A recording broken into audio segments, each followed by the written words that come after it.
Vamos a desprender una alumbrada.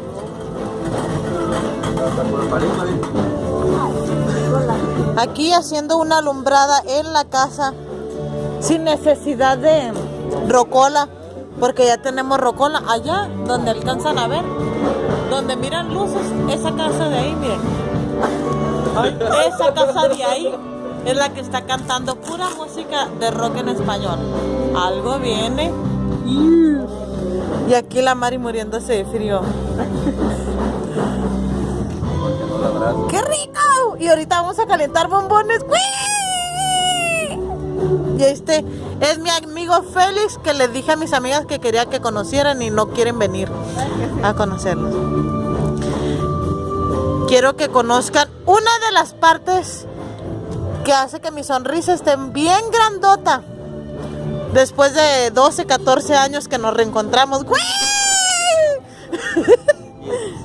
Y aquí estoy yo, ya saben, muriéndome de frío con mi bata del Grinch. Como siempre, Grinch. ¡Uy! Y unas bien heladas, mira.